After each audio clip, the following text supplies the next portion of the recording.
Lebih lengkap soal dukungan sahabat pengadilan agar vonis hakim terhadap Eliezer adil. Kita berbincang dengan advokat senior Todung Mulya Lubis dan Roni Talapesi selaku kuasa hukum Richard Eliezer. Bang Roni, Pak Todung apa kabar? Kabar baik. Selamat sore Mas Tifal. Selamat sore, terima kasih semuanya sudah bergabung bersama kami. Jadi Pak Todung, ini kan 122 akademisi mengajukan amicus curiae kepada pihak Pengadilan Negeri Jakarta Selatan. Siapa yang mendorong lebih dulu dan apa alasannya, Pak? Sebetulnya saya ini kan juga baru kembali dari Norwegia karena baru menyelesaikan tugas saya sebagai duta besar di Norwegia dan Islandia. Nah, ketika saya mendarat di Indonesia, saya mendapat WA dari Profesor Sulistianto Irianto bahwa akan ada amicus curiae diajukan dalam kasus ini. Nah, saya langsung menyatakan saya ikut mendukung amicus curiae itu. Tapi saya tahu bahwa di dalam banyak kesempatan sudah banyak sekali ide-ide untuk mengajukan sahabat pengadilan ini, amicus curiae ini. Jadi ini bukan ide yang baru, karena memang ada perasaan keadilan yang terkoyak-koyak ya dalam proses hukum yang terjadi sekarang ini, di mana ya yang namanya Baradae atau Eliezer ini itu diperlakukan dengan tidak adil ya, dan kita pantas untuk memperjuangkan keadilan bagi yang bersangkutan. Nah, ini yang menjadi titik tolak, dan saya langsung menyatakan iya, saya ikut dalam amicus curiae ini karena saya tahu bahwa ini kasus yang sangat-sangat penting buat sejarah penegakan hukum dan keadilan di Indonesia. Sebab kalau kasus ini tidak diproses dengan adil, kasus ini akan menjadi cacat, akan menjadi noktah bagi penegakan hukum, dan trust terhadap peradilan akan semakin lama semakin hancur. Oke, apa yang ada dalam benak Anda bersama dengan teman-teman akademisi kalau kemudian ini dikabulkan atau tidak dikabulkan? Ya, tentu semua keputusan itu ada pada majelis hakim. Tapi kami tentu berharap ya, dan ini pengalaman di banyak negara, amicus curiae ini selalu dipertimbangkan ya oleh majelis hakim.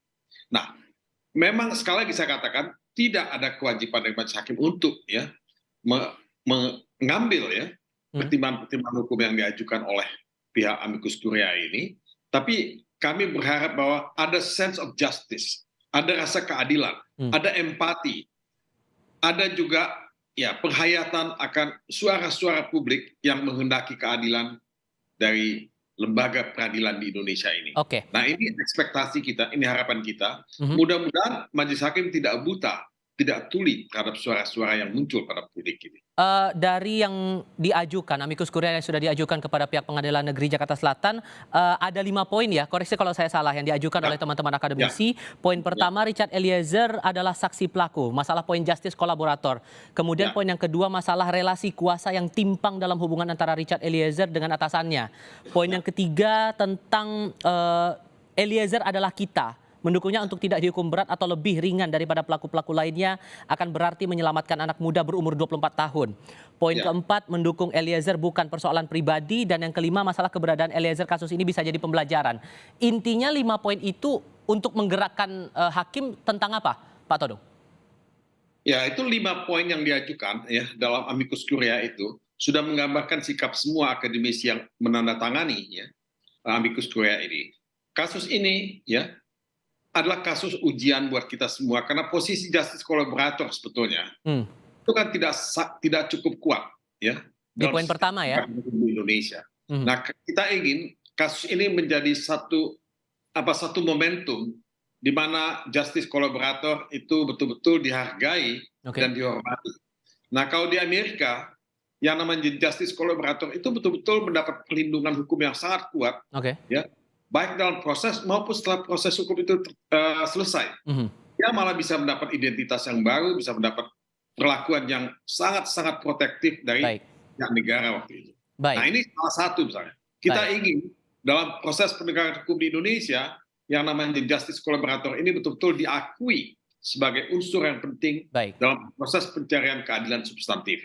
Ada komentar, Bang Roni, paling pertama pengajuan amicus curiae ini datang dari masyarakat sipil. Sekarang dari kalangan akademisi, tidak main-main 122 orang yang mengajukan ini. Gimana komentarnya? Iya Mas Tifal, kemarin saya sudah sampaikan kepada Eliezer bahwa ada dukungan dari para akademisi para profesor, kemudian para advokat senior yang menyampaikan amicus curiae terkait dengan sahabat pengadilan terkait dengan perkara Richard Eliezer ya. Dia sampaikan kepada saya, Bang, tolong sampaikan banyak terima kasih. Ini merupakan kekuatan buat saya karena saya tidak berjalan sendiri. Bahwa dukungan ini sangat berarti buat saya dan keluarga. Saya ini bukan siapa-siapa, Bang. Saya orang kecil. Saya hanyalah anak muda yang pengen memperbaiki hidup, bekerja secara baik. Tapi ketika ada kasus ini, saya berpikir bahwa saya berjalan sendiri. Jika tuntutan yang kemarin 12 tahun itu dia merasa bahwa dia itu dimusuhin. Makanya dalam pledoi pribadinya, pembelaan pribadi dia sampaikan, apakah karena kejujuran ini sampai saya harus dimusuhi, sampai saya harus dituntut 12 tahun. Oke. Saya menguatkan Eliezer bahwa ini merupakan dukungan dari para akademisi dan ini dukungan yang tulus kepada Eliezer. Jadi sepenuhnya sudah lega ya, karena dari masyarakat sudah ada yang mendukung posisi dia, Iya. atau jangan-jangan masih ada ketakutan tersendiri dari Eliezer? Karena terakhir dari LPSK bilang perubahan pola tidur, ada kegugupan menuju sidang minggu depan. Itu kondisi Eliezer sebetulnya gimana, Bang?